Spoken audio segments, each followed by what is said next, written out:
گره کوریه که بخت منه که تموم اتفاقای بدش شاهده زندگی سخت منه.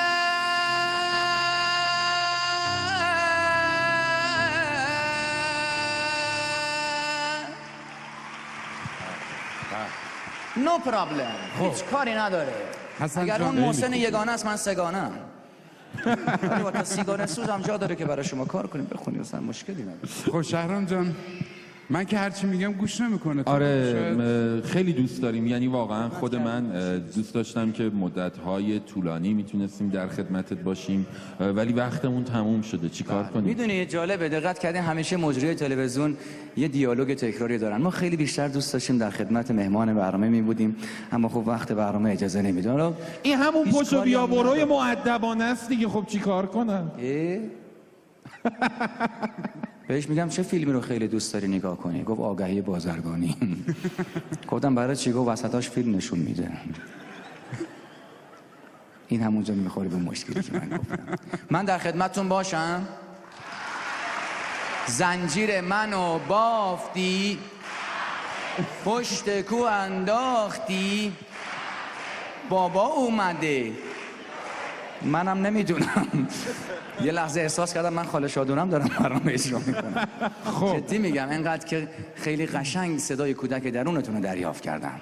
حسن جان از حضورت واقعا تشکر میکنیم، لطف کردی اومدی به برنامه خودت و واقعا فرصت نداریم، باید دیگه بریم برای انتهای برنامه. کجا بریم؟ خب بچه اگر میگه تیتراژمون رو زنده میخوایم بریم. گفتم کودک درون. شکیبا میگه فرمان بزنیم برگردیم بعد ادامهش رو با شکیبا میگه کودک درون مدتیه که پیرمرد درون اما مسخره میکنن. میگه قبلا اینجوری نبود، جرئت نمیکرد جلوش پاشو دراز کنه. خب شما خداحافظی کنید، ما انشالله اگه فرصت بود باز خدمت بینندگان شبکه 2 میرسیم. باز هم عیدو به همه شما تبریک میگم. ببخشید که خیلی ممنون، وظیفه‌ام بود که حالتون رو بگیرم. متشکرم از زحمت کشیدید. قربونت برم. خیلی خوب، خیلی خوب. فرمان بزنی برمی. متشکرم، خیلی ممنون. خیلی عالی بود. ممنون و متشکر. خب شما شب اینجایی؟ ما میخوایم پلاتومون رو بگیم. شما شب کجایی؟ قول نداریم، هیچی نداریم. آره شام هم میگه نداریم. شام همه منازلتون دعوت هستین، جای قول نداریم. خب ما الان پس اجازه بدید خواننده تیتراژ پایانیمون هم دعوت کنیم بیان بالا که در حقیقت ایشون هم میخوان انتهای برنامه رو تیتراژ امشبمون که شب آخر هست به صورت زنده باید از همه دوستانمون، باید از همه کسانی که کمک کردن تا این برنامه رو شما بتونید ببینید بله. باهاش آقای آرام خیلی خوشم تشکر کنیم. ممنونم، لطف کردید. باید تشکر بکنیم از دوستانی که همراه ما بودن، از خانواده هاشون. لطف کردید، واقعا دارم میگم، همه عوامل برنامه به هر حال خانواده هاشون تحمل کردند اینکه همسرانشون حتی یک روز هم کنار اونها نباشن، کنار سفره افطار.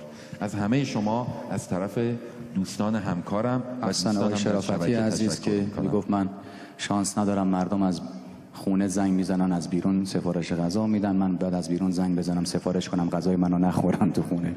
خب آدم بدشانسیه طفله. شما خدافظیمون رو بعد.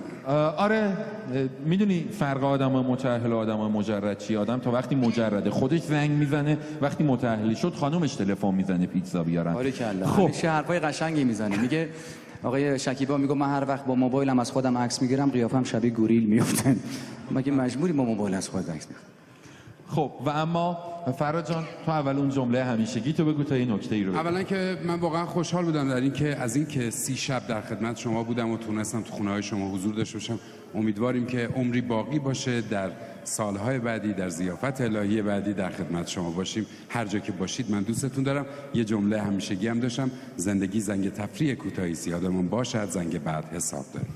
بله و این جمله برگرفته شده است از سخن مولا که فرمودند جهان فاصله بین دو عدم است و اینکه حاسبو قبل ان تحاسبو و چکیده چند جمله دیگه است. به فراد گفته بودم که در این باره میخوام صحبت کنم. من با یه یا علی از شما خداحافظی میکنم تا کی دوباره یا علی بگم و برگردم در خدمتتون باشم. یا علی مدد، خدا نگهدار. آقای شایقی بفرمایید. زنده باشید. خداحافظی میکنم از همه شما عزیزان و همه بینندگان شبکه 2. ممنون که ما را تحمل کردید. زنده باشید.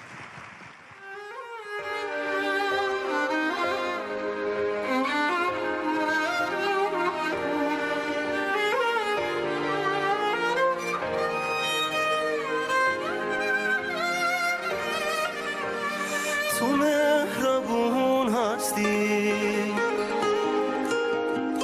همیشه